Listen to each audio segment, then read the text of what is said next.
محترم سامعین حاضرین، السلام علیکم ورحمۃ اللہ وبرکاتہ۔ الحمد للہ وکفا، السلام علی عبادہ الذین اصطفیٰ، اما بعد فاعوذ باللہ من الشیطان الرجیم، بفضلک بسم اللہ الرحمن الرحیم۔ لقد کان لکم فی رسول اللہ اسوۃ حسنہ۔ آمنت باللہ، صدق اللہ المولانا العلی العظیم، وصدق رسولہ النبی الامین الامی المکین المتین المبین الرؤوف الرحیم الکریم۔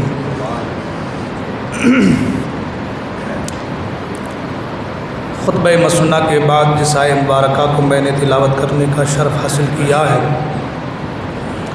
آیت مبارکہ کی روشنی میں کچھ باتیں پیش کرنے سے پیشتر آئیے آپ اور ہم سب مل کر سب سے پہلے تاجدار مدینہ، راحت قلب و سینہ، معطر پسینہ، فیض گنجینہ، باعث نزول سکینہ، ہادی السبل، ختم الرسل، احمد مجتبی، محمد عربی روحی فدا صلی اللہ تعالی علیہ وسلم کی بارگاہ میں درود پاک نذران عقیدت پیش کریں اور پڑھے بآواز بلند، اللہم صلی علی سیدنا مولانا محمد معدن الجود والکرم، منبع العلم والحلم والحکم وآلہ الکرام وابنہ الکریم، بارک وسلم، صلو علیہ صلاۃ و سلام علیک یا رسول اللہ صلی اللہ تعالی علیہ وسلم۔ حضرات محترم، آئیے حصول برکت کے لیے دو تین شعر رمضان الکریم کے اس مقدس ماہ کے حوالے سے سماعت فرما لیں۔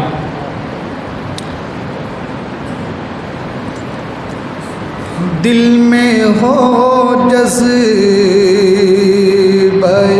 قربان،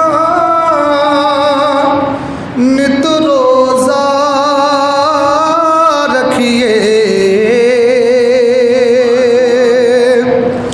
دل میں ہو جذبہ قرآن،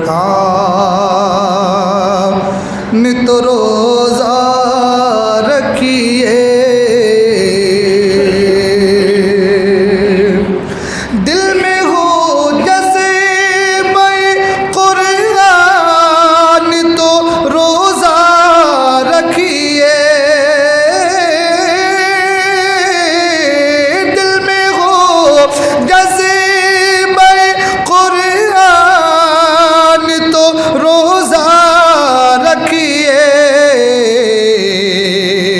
سچے پکے ہیں مسلمان تو روزہ رکھیے،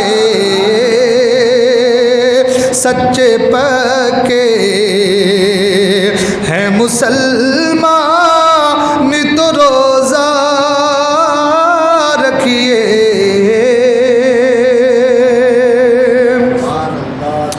اور شعر پڑھیں۔ نفل کا اجر ملے فرض برابر اس میں، نفل کا اجر ملے فرض، نفل کا اجر ملے فرض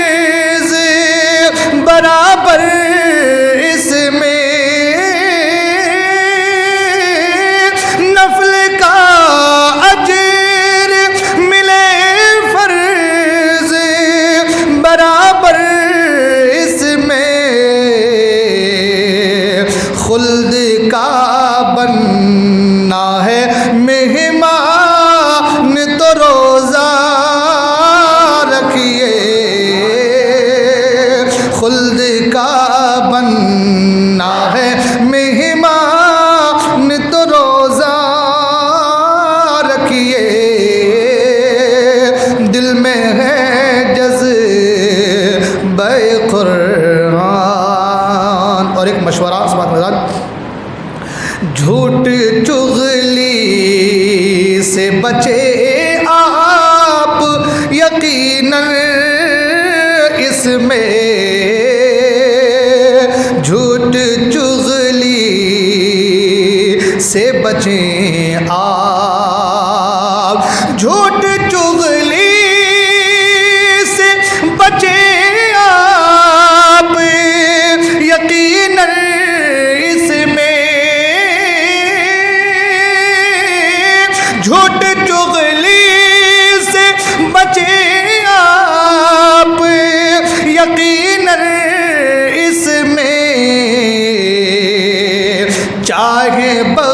بخشش کا جو سامان تو روزہ رکھیے، چاہے بخشش کا جو سامان تو روزہ رکھیے، دل میں ہے جذبہ قرآن تو روزہ رکھیے۔ درود پاک پڑھیں، اللہم صلی علی سیدنا و شفیعنا سندنا ماوانا و ملجانا و مولانا محمد معدن الجود والکرم وآلہ وبارک وسلم، صلو علیہ صلاۃ و سلام علیک یا رسول اللہ صلی اللہ تعالی علیہ وسلم۔ حضرات محترم، رمضان الکریم کا یہ مقدس مہینہ اور اس کا یہ دوسرا عشرہ جو کہ مغفرت والا عشرہ، رحمت والا عشرہ ہم سے گزر چکا ہے، مغفرت والے عشرے میں ہم اور آپ ابھی ہیں۔ دعا کریں کہ اللہ تبارک و تعالیٰ اس مغفرت والے عشرے کی طفیل ہم تمام کی مغفرت فرمائے۔ حضرات محترم، پچھلے جمعہ کو تراویح کے حوالے سے کچھ باتیں میں نے آپ کے گوش گزار کی تھیں، اور کیونکہ رمضان کا مہینہ ہے تو ظاہر سی بات ہے کہ موضوع رمضان ہی کے تعلق سے ہونی چاہیے۔ روزے کے حوالے سے کچھ باتیں میں نے چیدہ باتیں عرض کی تھیں، کچھ باتیں میں چاہتا ہوں کہ آج کے اس مقدس دن آپ کے گوش گزار کروں۔ روزہ اللہ تبارک و تعالیٰ کی ایک بہت بڑی نعمت ہے امت مسلمہ کے لیے، اور اسلام وہ واحد مذہب ہے کہ آدمی جب اس مذہب سے جڑتا ہے، یعنی اس کے قریب ہوتا ہے، اس کو پڑھتا ہے، سمجھنے کی سعی کرتا ہے، تو چاہے وہ غیر ہو، اغیار ہو، وہ بھی اس کے تمام تر جو منتخب کردہ چیزیں ہیں حدود کے اندر، یا یوں کہہ لیں جو اس کے شریعت محمدیہ کے دائرے میں جو ہم پر اور آپ پر لاگو ہونے والی چیزیں ہیں، یہ تمام تر چیزوں کو دیکھ کر کے اغیار بھی اش اش کر اٹھتا ہے۔ یہی وجہ ہے کہ آج پورے یورپ میں اسلام بڑی تیزی کے ساتھ پھیل رہا ہے، چہ جائے کہ ہم اور آپ، ہمارا حال یہ ہے کہ ہم پڑھتے نہیں ہیں یا پڑھ نہیں پاتے ہیں یا دوری اختیار کیے ہوئے ہیں، جس کی بنا پر آج ناکامیوں کی طرف ہم اور آپ چلے جا رہے ہیں۔ کسی بھی آپ مذہب کو لے لیں، کسی بھی دھرم کو لے لیں، تو اس کا حال یہ ہوگا کہ اس کے جو بھی اس کی عبادتیں ہیں یا جو کچھ بھی اس کے رسم و رواج ہیں، ان میں آپ کو ایک ہی چیز ملیں گی، ایک ساتھ کئی بینیفٹس نہیں مل سکتے۔ کچھ میں بینیفٹس ہیں، کچھ میں نہیں بھی ہیں۔ کچھ یہ ہے کہ باپ دادا کرتے آئے ہیں تو کیے جا رہے ہیں، ہے نا، اور اگر بینیفٹس ہیں بھی تو وہ صرف دنیاوی اعتبار سے، دینی اعتبار سے نہیں۔ لیکن اسلام کے آپ جس بھی عمل کو دیکھیں گے، جس بھی عبادت کو دیکھیں گے، ہر عبادت دنیاوی اعتبار سے بھی لبریز ہے اور دینی اعتبار سے تو لبریز ہے ہی۔ دنیاوی اعتبار سے مزین ہے اور اخروی اعتبار سے بھی بھرپور ہے ماشاءاللہ۔ اور اخروی اعتبار سے بھرپور کیوں نہ ہو؟ اس لیے کہ عبادت کے صلے میں اللہ تعالیٰ نے وعدہ فرما لیا ہے کہ تم میری بندگی کرو، میری عبادت کرو، میں تمہیں اجر عظیم عطا کروں گا۔ تم اللہ کی بندگی کرو، آخرت جنت تمہارے نام ہے، جنت تمہارے حوالے ہے اگر تم نے اللہ کی بندگی کی۔ یہ تو اللہ کی رضا ہے اور یہ اللہ کی طرف سے بندوں کے لیے تحفہ ہے، یہ تو اخروی بات ہے، یہ تو ہے ہی۔ لیکن دنیاوی اعتبار سے بھی، کیونکہ آج کے زمانے میں لوگ بعد والے کو اتنا زیادہ ترجیح نہیں دیتے ہیں، جو سامنے ہو رہا ہے پریکٹیکل اس پر زیادہ لوگوں کا زور ہے، توجہ ہے، تو لوگ دنیا کو دیکھتے ہیں کہ اس چیز سے ہمیں دنیا میں فائدہ کتنا ہونے والا ہے نا۔ اس چیز میں ہمیں دنیا میں کتنا فائدہ ہونے والا ہے. تو لوگ ظاہر کو دیکھتے ہیں اور ظاہر پر ہی عمل کرتے ہیں اور ظاہر پر ہی اپنا سب کچھ بھروسہ رکھتے ہیں, ہے نا. تو اب اسلام جو ہے, اسلام دونوں طریقے سے, چاہے وہ ظاہری ہو چاہے وہ باطنی ہو, دونوں اعتبار سے ایک بندے کو اللہ تبارک و تعالیٰ کے قریب کرتا ہے. اب سوال یہ پیدا ہوتا ہے کہ آج اگر غیر کوئی اغیار اگر اسلام سے جڑ رہا ہے, اسلام کے دامن کرم میں آ رہا ہے, تو وجہ کیا ہے؟ جب کوئی اپنے باپ دادا کے دھرم کو چھوڑ رہا ہے, جب کوئی اپنے پرانے دین کو ترک کر رہا ہے, کسی نئے دین میں کنورٹ ہو رہا ہے, کچھ نہ کچھ بات تو ہوگی, خاصیت تو ہوگی. آدمی اگر آج ایک دکان سے, پرانا گراہک تھا اس دکان کا, دوسرے دکان میں جا رہا ہے یا دوسری کوئی کمپنی کے پروڈکٹ کو استعمال کر رہا ہے, تو کچھ نہ کچھ خاصیت تو اس کمپنی کے اندر, اس پروڈکٹ کے اندر ہوں گی, جس کے بنا پر وہ اس پروڈکٹ کو استعمال کرنے پر آمادہ ہو رہا ہے. تو سوچنے والی بات یہ ہے کہ آج اگر اغیار اسلام سے جڑ رہے ہیں تو وجہ کیا ہے؟ یہ بات اس لیے بتا رہا ہوں کہ ہماری قوم سوئی ہوئی ہے. وجہ یہ ہے کہ دوسرے دھرموں میں, دوسرے مذاہب میں آپ کو صرف دنیا ملے گی, دین نہیں مل سکتا. اور اسلام وہ مذہب ہے جس میں دنیا بھی ہے اور دین بھی ہے. اسلام وہ مذہب ہے جس میں دنیا بھی ہے اور دین بھی ہے. دوسرے مذاہب میں آدمی کبھی اس کو فالو کر رہا, کبھی اس کو فالو کر رہا, کبھی اس کو فالو کر رہا, کبھی اس کو فالو کر رہا. قرآن نے کہہ دیا نہیں, اسلام میں آئے ہو تو لقد کان لکم فی رسول اللہ اسوۃ حسنہ, رسول کی زندگی میں تمہارے لیے بہترین نمونہ ہے.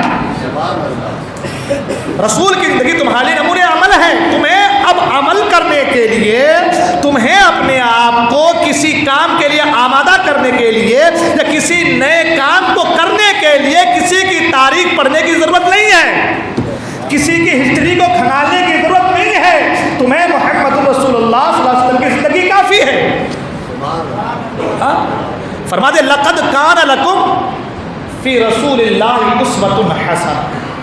اور اعلیٰ سرکار فرماتے ہیں بخدا خدا کا یہی ہے در, بخدا خدا کا یہی ہے در, نہیں اور کوئی مفر مکر, جو وہاں سے ہو یہیں آ کے ہو, جو یہاں نہیں وہ وہاں نہیں. تو پتہ یہ چلا کہ رسول کی زندگی میں سب کچھ ہے.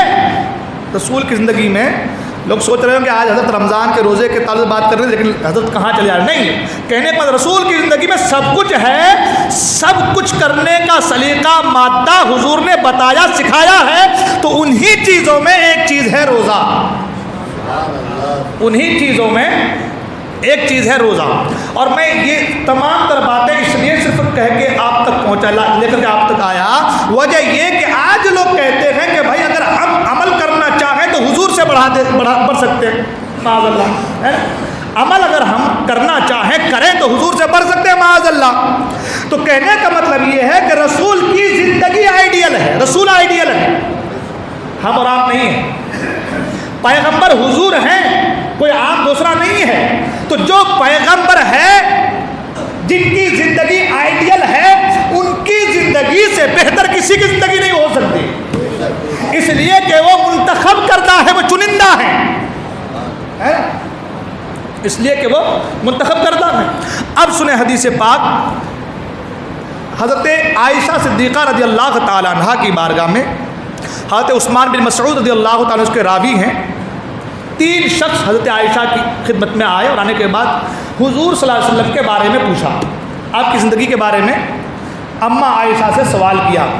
تو حضرت عائشہ صدیقہ رضی اللہ نے بتایا کہ حضور کبھی نفل پڑھتے تھے, نماز کبھی چھوڑ دیتے تھے, کبھی روزہ رکھتے تھے کبھی چھوڑ, یعنی نفلی روزے کبھی رکھتے تھے کبھی چھوڑ دیتے تھے. حضور کی زندگی کو بیان کیا. کبھی رات کو عبادت کرتے تھے, کبھی آرام بھی کر لیتے تھے.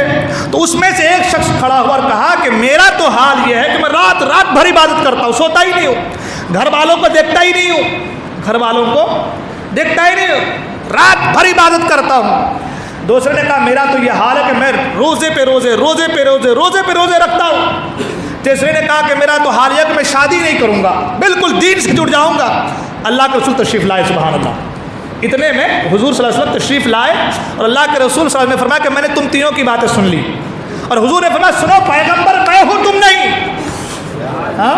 پیغمبر میں ہوں تم نہیں، تمہارا یہ کہنا کہ میں رات رات بھر عبادت کرتا ہوں، سنو میں کچھ رات کے کچھ حصے میں عبادت بھی کرتا ہوں، کچھ آرام بھی کرتا ہوں، اور میں نے روزہ بھی رکھا ہے، نفلی روزے بھی کرتا ہوں، اپنے گھر والوں کی کفالت بھی خبرگیری بھی کرتا ہوں، اور یہ اس لیے ہے تاکہ میری امت کو زندگی گزارنے کا سلیقہ آ جائے۔ میں نے نکاح بھی کیا ہے تاکہ میری امت کو نکاح کرنے کا سلیقہ، اس کے فائدے معلوم ہو جائے۔ تو پتہ یہ چلا کہ حضور کی زندگی آئیڈیل ہے، حضور ہمارے لیے آئیڈیل ہے۔ یہ کوئی سوچ لے کہ بھئی ہم ساری رات عبادت کرتے ہیں تو نہیں، یہ چیزیں رہبانیت میں ہے۔ آپ عیسائیوں کو دیکھ لیں کہ ان کی آپ کوئی لڑکی اگر بچپن سے اس کو دے دیا گیا رہبانیت میں، تو حال یہ ہے کہ نہ شادی ہے نہ بیاہ ہے، کوئی معاملہ ہی نہیں ہے۔ اسلام نے کہا نہیں، تمہاری جان کا بھی تمہارے اوپر حق ہے، تمہارے نفس کا بھی تمہارے اوپر حق ہے، کماؤ کھاؤ کھلاؤ اور ساتھ میں رہ کر کے زندگی گزارو، ساتھ میں رکھو۔ تو یہ سسٹم، یہ طریقہ، یہ بنیادی اصول اگر آپ کو ملیں گے تو صرف اور صرف اسلام کے اندر ملیں گے۔ کہاں ملیں گے؟ صرف اور صرف اسلام کے اندر آپ کو چیزیں ملیں گی۔ اس لیے لوگ آج اسلام کو فالو کر رہے ہیں، مگر ہمارا حال کیا ہوتا ہے کہ ہم نے کہا بھئی وہ دین کے ساتھ دنیا بھی ہے تو ہم دین کو کم کر دیتے ہیں، دنیا میں زیادہ منہمک ہو جاتے ہیں، ہے نا؟ دین کو کم کر دیتے ہیں اور دنیا میں زیادہ منہمک۔ تو خیر اس باتیں آگے عرض یہ کر رہا تھا روزہ، ہے نا؟ حضور صلی اللہ علیہ وسلم کی تمام تر چیزوں میں ایک چیز کیا ہے؟ روزہ بھی ہے نا؟ حالانکہ روزہ تو فرض ہے، مگر روزہ رکھنا، کیسے رکھنا، کب چھوڑنا، یہ ساری چیزیں حضور کی زندگی میں آپ کو ملیں گے۔ سبحان اللہ۔ اب بات یہ ہے کہ روزہ جو ہے وہ امت مسلمہ پر فرض ہوا، وہ فرض ہے، تو روزے کے فائدے کیا کیا ہیں، ہے نا؟ میں نے پہلے کہہ دیا کہ اخروی فائدے تو بہت ہیں۔ اخروی فائدے تو یہ ہیں کہ فرمایا گیا حدیث پاک میں کہ اللہ تبارک و تعالیٰ فرماتا ہے کہ ہر چیز کا، ہر عمل کا بدلہ جنت ہے، لیکن روزے کا بدلہ میں خود ہوں۔ الصوم لی وانا اجزی بہ، الصوم لی وانا جزاؤہ، ہے نا؟ تو اخروی فائدے تو بہت ہیں۔ 3 آدمی کی دعا قبول ہے، اس میں سے ایک روزے دار کی افطار کے وقت کی دعا ہے نا؟ روزے کے فائدے تو بہت ہیں۔ روزے کا فائدہ تو یہ ہے کہ حضور روزہ ڈھال ہے، روزے کا فائدہ تو یہ ہے کہ روزے کو افطار کے وقت ایسی خوشی ہوتی ہے، اور وہ جو پانی پیتا ہے، افطار کرتا ہے، اس کی مٹھاس اس بندے کو ایسی ہوتی ہے کہ روزہ دار ڈائریکٹ اسی مٹھاس کو جنت میں پہنچ جاتا ہے۔ روزے کے اخروی فائدے تو بہت ہیں، لیکن سوچنا یہ ہے کہ آج لوگ دنیا دنیا دنیا دنیا کر رہے ہیں، تو دنیاوی فائدے روزے کے کیا ہیں؟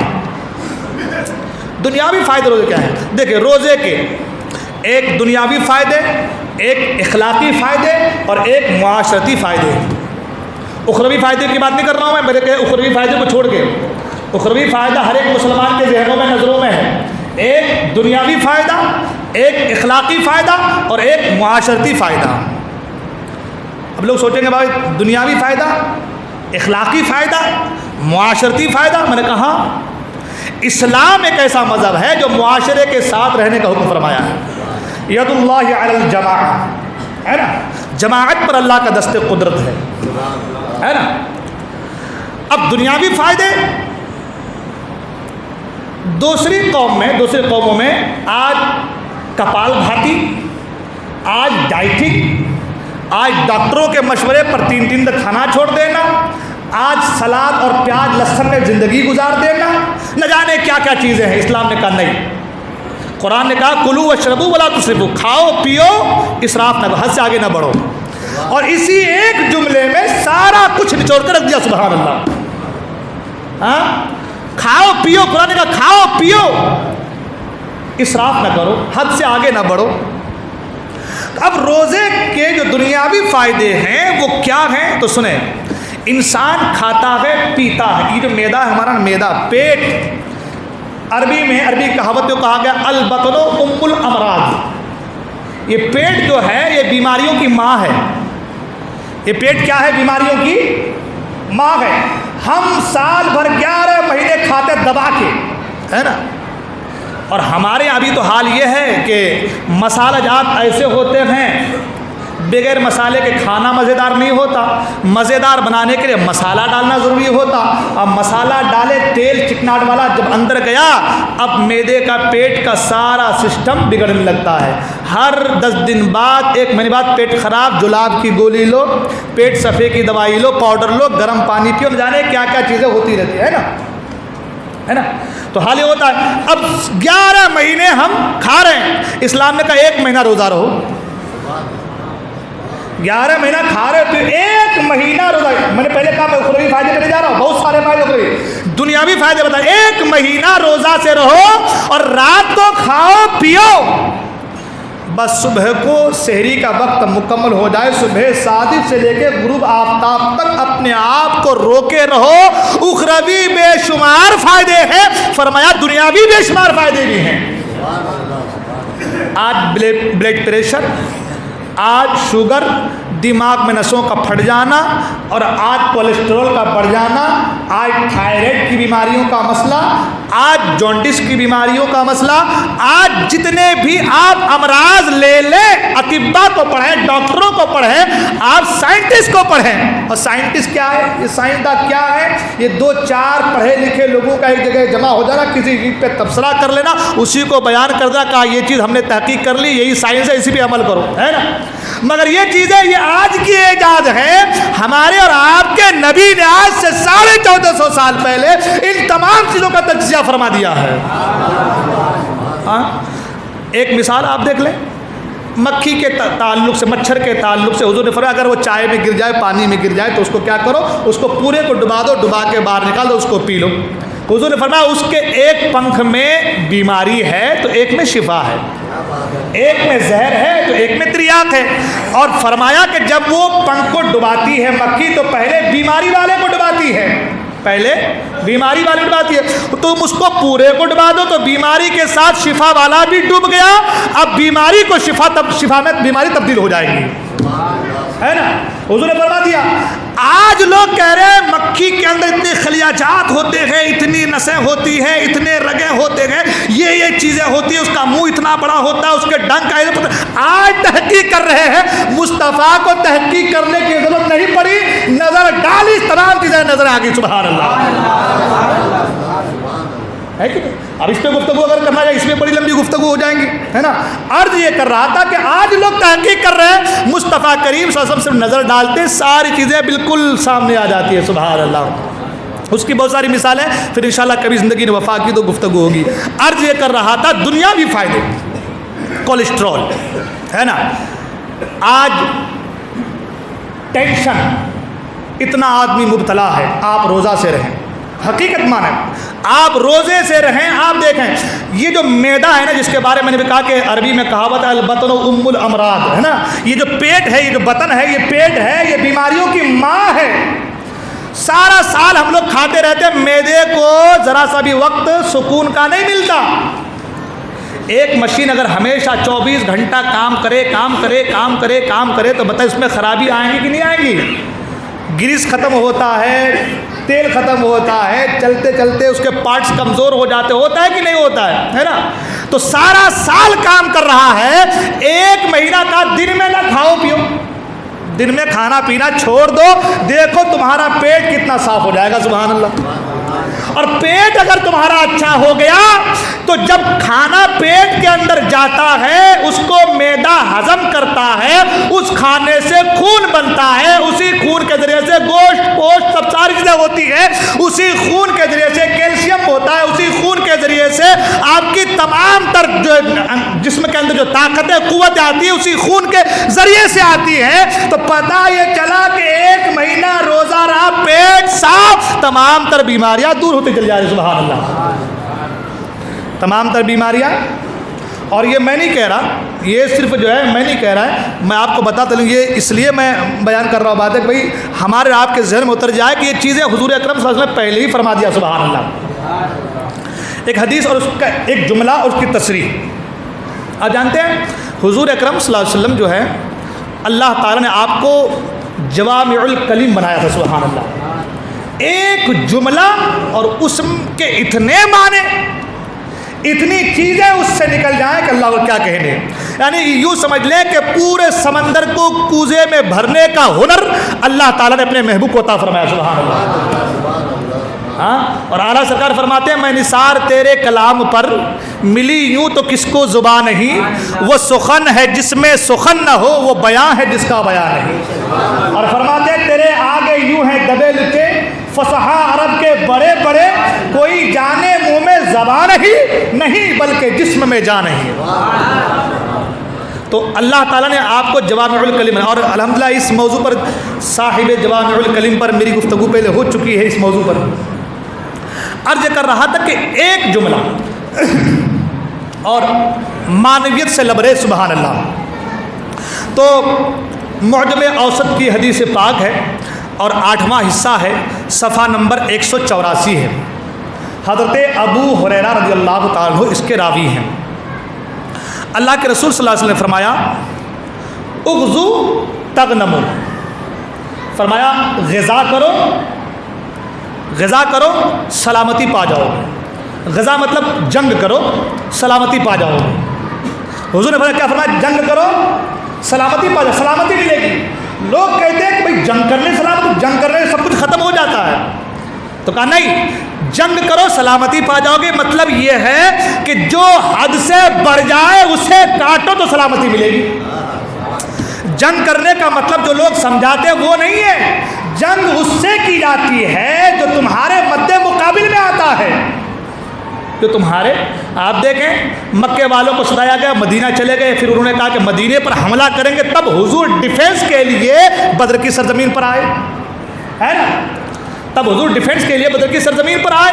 تو جنگ کرنے کا معنی یہ ہوتا جو تم پر ظلم کرے اسے روکو، اسے بڑھاوا نہ دو.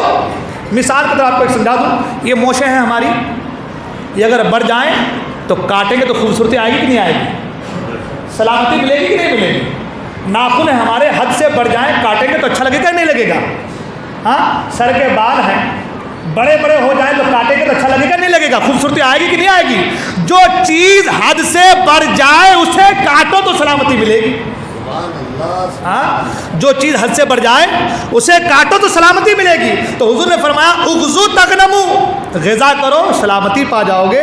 اور پھر آگے فرمایا وہ صومو تصحو، اور روزہ رکھو صحت یاب ہو جاؤ. بس یہی جملہ جو میں آپ کو جہاں تک لانا چاہتا ہوں وہ یہی جملہ کہ حضور نے فرمایا روزہ رکھو صحت یاب. اب ضمانت کون دے رہا ہے؟ ضمانت وہ دے رہے ہیں جس کو اللہ تعالیٰ نے جنت کا مالک بنایا ہے. ہاں، خالق کل نے آپ کو مالک کل بنا دیا، دونوں جہاں ہیں آپ کے قبضہ و اختیار میں. ہاں، تو ضمانت، صحت کی ضمانت کون دے رہے ہیں؟ دنیا کا ڈاکٹر نہیں دے رہا کہ تم روزہ رکھو گے، تم بھوکے رہو گے، پیاسے رہو گے تو تمہیں صحت مل جائے گی. حضور کہہ رہے ہیں روزہ رکھو صحت یاب ہو جاؤ گے. اور کب کہہ رہے ہیں؟ آج کل کے سائنسداں، آج کل کے ڈاکٹر کے تحقیق کے بنا پر نہیں، 14.5 اس وقت جب جو ہے نہ سونوگرافی کا معاملہ تھا، نہ اس وقت دوسری کوئی مشین کی ایجاد تھی کہ جس مشین کے ذریعے سے کوئی کہہ سکتا تھا کہ محمد عربی صلی اللہ علیہ وسلم نے وہ تو مشین کے ذریعے سے تحقیق کی اور جا کر کے بتا. نہیں، حضور نے فرمایا کہ ہمیں تحقیق، حضور کو تحقیق کی ضرورت نہیں ہے. حضور تو لوح محفوظ کا مطالعہ کر سارا کچھ دیکھ لیتے کہاں کیا ہونے والا ہے. تو حضور نے فرمایا روزہ رکھو صحت یاب ہو جاؤ. ہاں، روزہ رکھو صحت پا جاؤ گے. اب جو بھی حضور کے اس قول پر عمل کرے گا اللہ تعالیٰ اسے صحت یابی عطا فرمائے گا. اس لیے کہ ایک تو حضور کی بات، اور دوسری یہ کہ اللہ تبارک و تعالیٰ حضور کی رضا چاہتا ہے. اللہ تعالیٰ حضور کی، میرے محبوب آپ جو فرما دیں، آپ جو فرما دیں، جو کہہ دیں. اللہ تعالیٰ نے فرمایا خدا کی رضا چاہتے ہیں تو عالم، خدا چاہتا ہے رضا محمد صلی اللہ علیہ وسلم، ہے نا؟ تو کہنے کا مطلب یہ ہے کہ حضور نے فرما دیا کہ سومو تصحو، روزہ رکھو صحت یاب ہو جاؤ گے. تو تو اب ایک مسلمان کے لیے لازم ہو گیا، ضروری ہو گیا کہ وہ مسلمان اس کی باتوں میں کان نہ دھرے بلکہ روزہ رہے۔ اگر وہ بیمار ہے اللہ کی ذات پر بھروسہ کرے، اللہ تعالیٰ روزے کے طفیل اسے صحت یابی عطا فرما دے گا۔ اور یہ میں اللہ کے گھر میں کھڑے ہو کے کہہ رہا ہوں، میں نے اس کو اپنے اوپر کئی بار آزما لیا ہے۔ میں خود ابھی کی بات حال فی الحال بات کر رہا ہوں، رمضان سے پہلے میری طبیعت واللہ کہہ رہا ہوں بڑی خراب طبیعت تھی میری، حالت بہت، میں سوچا کہ اس بار رمضان میں تراویح کا میرا نہ جانے کیا مسئلہ ہوگا، لیکن اللہ کا شکر ابھی 10 دن نہیں گزرے ہیں، حالت میری بہت اندر سے مضبوط اور فیل کر رہا ہوں ماشاءاللہ میں۔ یہ میں اپنی بات بتا رہا ہوں، تو یہ حضور کا فرمان ہے، یہ میری بات نہیں ہے، یہ حضور کا فرمان ہے کہ روزہ رکھو تم صحت یاب ہو جاؤ۔ اب حضور کی بات تو آ گئی، مگر ساتھ ہی ساتھ میں ایک بات اور عرض کرتا چلوں، وہ اس لیے کہ میں نے پہلے کہا کہ دنیا کے تعلق سے بتانا پڑتا ہے۔ لوگ کہتے ہیں دنیا دنیا دنیا دنیا، تو سنو، عرب میں ایک، ابھی وہ جو اپنی حدیث کا جو میں نے ٹکڑا بیان کیا انشاءاللہ اس پہ گفتگو ہوگی۔ عرب میں حضور اکرم صلی اللہ علیہ وسلم سے پہلے ایک بہت بڑا طبیب گزرا ہے، ڈاکٹر طبیب گزرا ہے، جس کا نام ہے حارث ابن کلدہ۔ اس کو حارث ابن کلدہ، اس کو طبیب العرب کہا گیا، عرب کا طبیب۔ کیا نام تھا اس کا؟ حارث ابن کلدہ، عرب کا طبیب، بہت بڑا طبیب۔ وہ کہتا ہے المعدہ بیت الداء والحم یتراس الدواء وہذا مسلم عند الاطباء۔ فرمایا کہ معدہ جو ہے یہ بیماریوں کا گھر ہے۔ میں اس لیے باتیں بتا رہا ہوں کہ بھائی اخروی باتیں، حضور کی باتیں، اللہ اس کے رسول باتیں ایک طرف، دنیاوی باتیں بھی کچھ لے لو تاکہ ہمارے ذہن میں آئے کہ بھائی لوگ اسلام کو پڑھ رہے ہیں، ہم اسلام سے قریب کیوں نہیں ہو پا رہے ہیں۔ اس نے کہا کہ یہ معدہ جو ہے یہ بیماریوں کا گھر ہے اور پرہیز سب سے اچھی دوا ہے۔ کیا فرمایا کہ معدہ جو ہے یہ کیا ہے؟ بیماریوں کا گھر ہے اور پرہیز کیا ہے؟ اچھی دوا ہے۔ آپ بیمار ہیں، دوائی لے کر کیا ہے؟ ڈاکٹر نے کہا کھٹا نہیں کھانا، آپ کھٹے پہ کھٹا کھا رہے تو بیماری سدھرے گی کہ بڑھے گی؟ ظاہر سی بات ہے بڑھے گی۔ تو ڈاکٹر نے کہا کہ بیماری کو ختم کرنا ہے تو پرہیز بھی ضروری ہے۔ پرہیز کیا ہے؟ ضروری ہے۔ اب جب پرہیز ضروری ہے تو پتہ یہ چلا کہ پرہیز کیا ہے؟ یہ بیماریوں کو ختم کرنے کا تریاق ہے۔ پرہیز کیا ہے؟ بیماریوں کو ختم کرنے کا تریاق ہے۔ وہ کہہ رہا کہ معدہ جو ہے یہ بیماریوں کا گھر ہے، معدہ بیماریوں کا گھر ہے۔ اب ہم روزے سے رہ رہے ہیں تو ہمارا معدہ صاف ہو رہا ہے۔ اس کو اس چیز سے آپ جو ہے دیکھیں، معدہ کیا ہو رہا ہے؟ ہمارا روزہ رکھنے کی وجہ سے صاف ہو رہا ہے، اور پرہیز کیا کیا ہو رہا ہے؟ اب قرآن سے پوچھا، قرآن کہتا ہے یا ایھا الذین آمنوا کتب علیکم الصیام کما کتب علی الذین من قبلکم لعلکم تتقون۔ روزہ تم پر فرض کیا گیا، تم سے پہلے والوں پر بھی فرض تھا، کیوں؟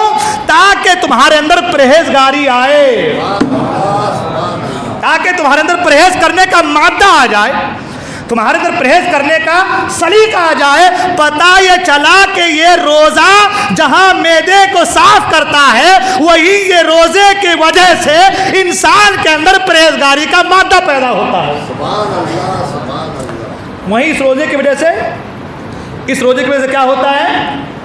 پرہیزگاری کا، اور پرہیز دو طرح کے، پرہیز بھی ابھی تفصیلی گفتگو میں نے کہا، ابھی تو شروعات ہے، بہت لمبی گفتگو جانی تھی، وقت بھی بڑی تیزی سے آگے بڑھ جا رہا ہے۔ تو پرہیز بھی دو طرح کے، ایک پرہیز تو کھانے پینے کے پرہیز، اور ایک پرہیز تمام تر گناہوں سے، بدکاریوں سے، برائیوں سے پرہیز۔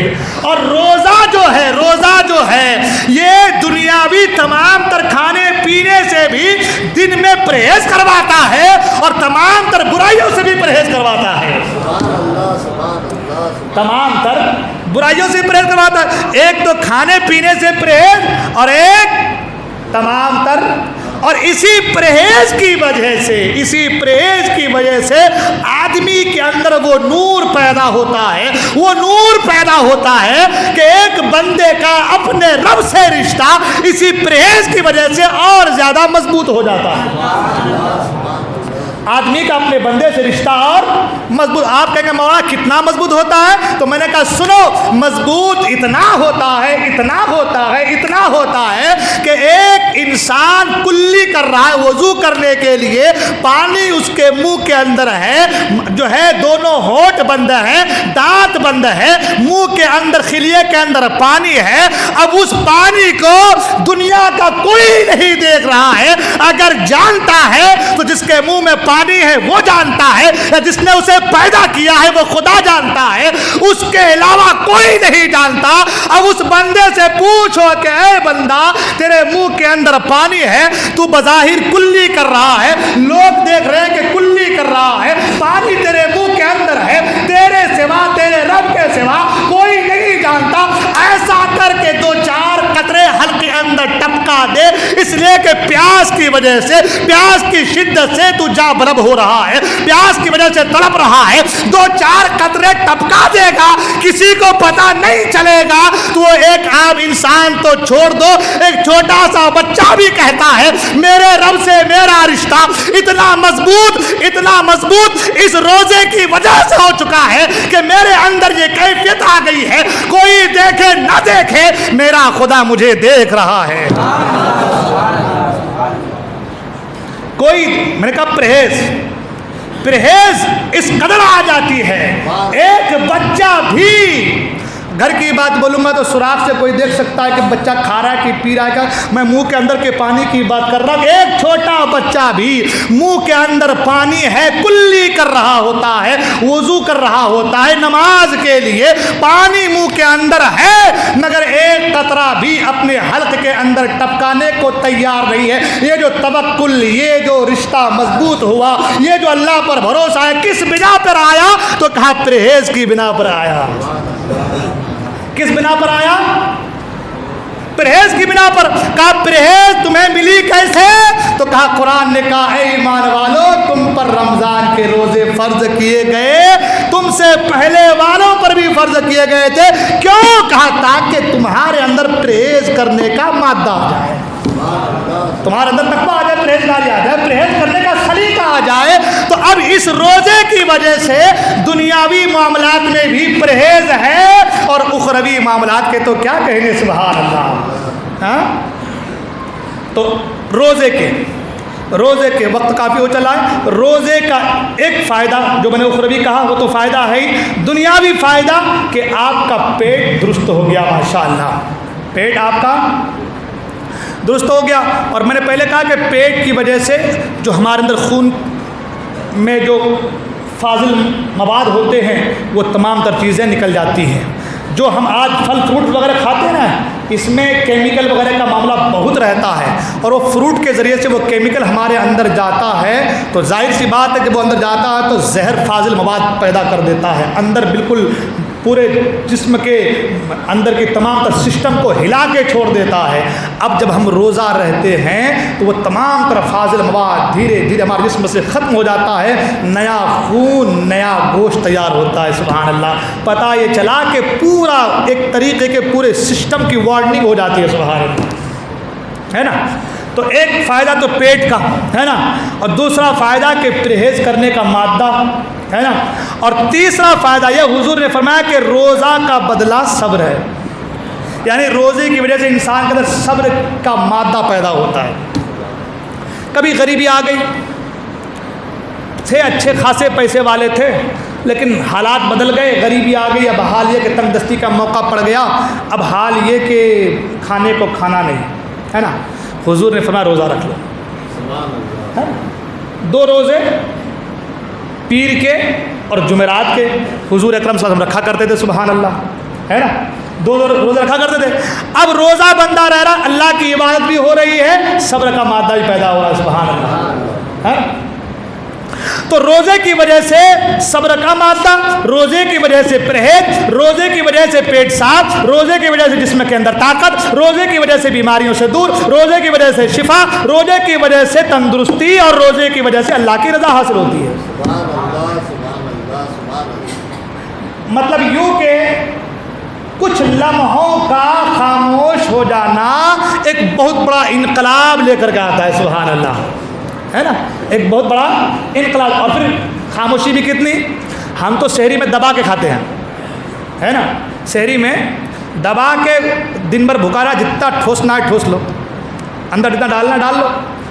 اور افطاری کے بعد بھی اتنا چلتا ہے کہ بابا رات دن بھر بھوکے رہے، جتنا دبانا دبا لو، پھر شہری میں پھر زیادہ اور کھانے کو ملے گا، ابھی ہضم ہو جائے گا. تو ہے نا، آپ صحیح معنوں میں یہ چیز نہیں، آپ صحیح معنوں میں جو اس پیٹ کی مقدار، جو اس کی خوراک ہے، اس کے حساب سے کھائیے. حضور نے فرمایا کہ پیٹ کے 3 حصے کیا جائے، ایک جو ہے کھانے کے لیے، ایک پانی کے لیے، اور ایک خالی رکھا جائے جو ہے.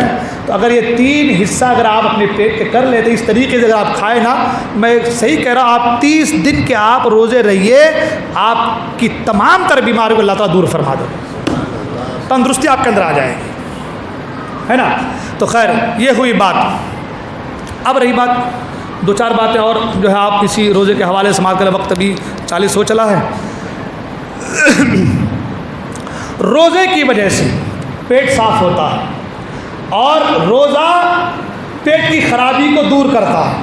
یہ معدہ خراب ہے تو سارا سسٹم خراب ہے. اور یہی وجہ ہے کہ سب سے پہلے جو ہے نا، یہ جو خراب چیز ہے نا قبر میں یہی سڑتی بھی ہے. خراب چیزوں پر ہی سب سے پہلے معاملات خراب ہوتے ہیں، کہ نہیں؟ ہاں، لیکن جو اللہ والے ہوتے ہیں ان کا نہیں ہوتا. جو اللہ والے ہوتے ہیں ان کا تو حال یہ سبحان اللہ کہ ان کا کفن بھی میلا نہیں ہوتا. سبحان اللہ. ہاں، امام احمد بن حنبل رضی اللہ عنہ کے حوالے سے ملا علی قاری نے لکھا ہے مرقات المفاتیح کے اندر کہ بغداد میں بارش، آگے بات تو عرض کرتا چلو، بغداد میں ایک بار بہت طوفان آیا.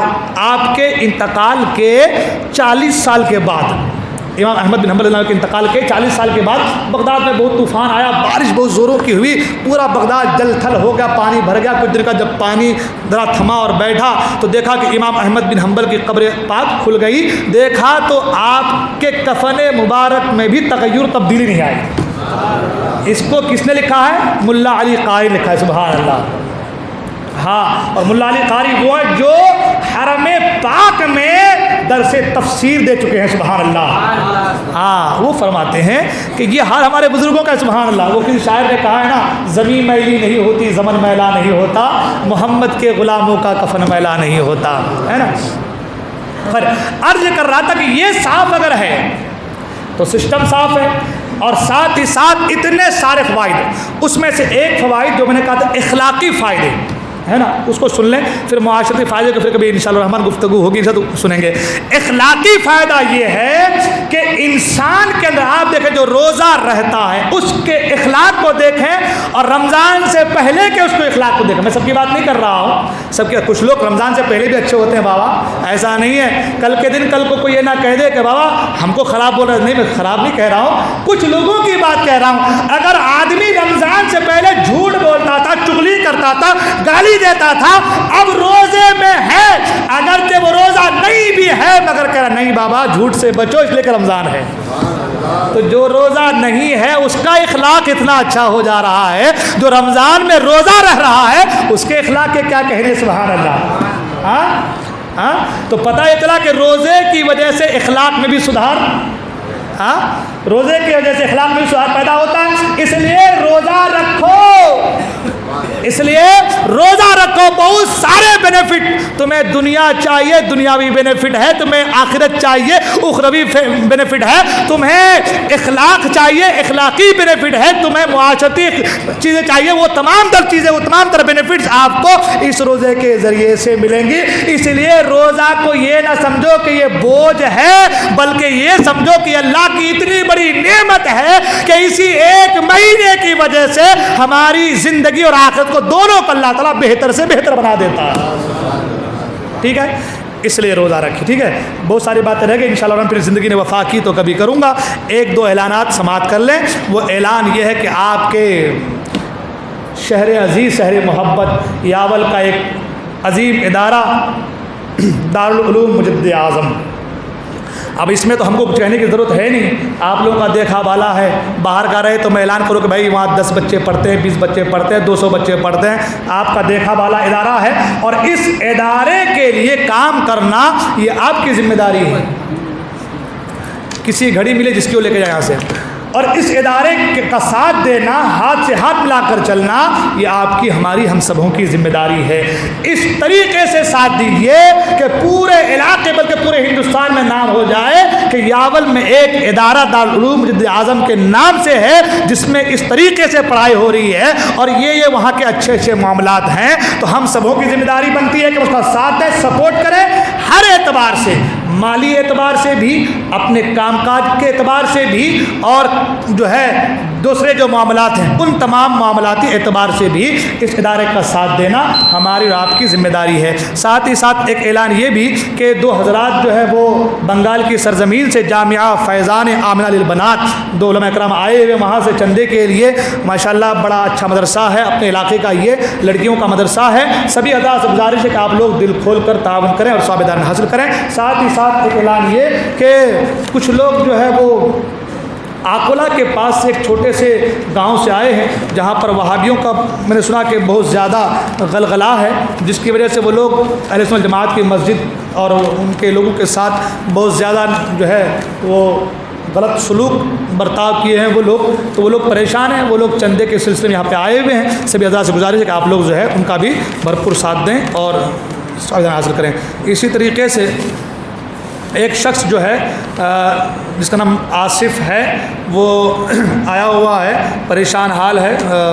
سبھی حضرات سے گزارش ہے کہ آپ حضرات جو ہے زکوٰۃ صدقات خیرات دے کر جو ہے ان کی مدد کیجیے اور ثواب حاصل کیجیے۔ اور اس مسجد کا ماشاءاللہ بڑی تیزی کے ساتھ اوپر کا کام ہو گیا، اس مسجد کا بھی آپ لوگوں کو خیال رکھنا ہے۔ میں بار بار اس کو اس لیے کہہ رہا ہوں کہ آپ کے محلے کی مسجد ہے، آپ کو اس پر توجہ دینے کی ضرورت ہے۔ دل کھول کر تعاون کیجیے، اللہ تعالیٰ آپ کو بہتر سے بہتر بدلہ دنیا و آخرت میں عطا فرمائے گا۔ اور ساتھ ہی ساتھ جو ہے وہ اپنے جلالی مشن کی پاوتی بھی آپ جو ہے مجھ سے لے لیا کریں۔ السلام علیکم ورحمۃ اللہ وبرکاتہ۔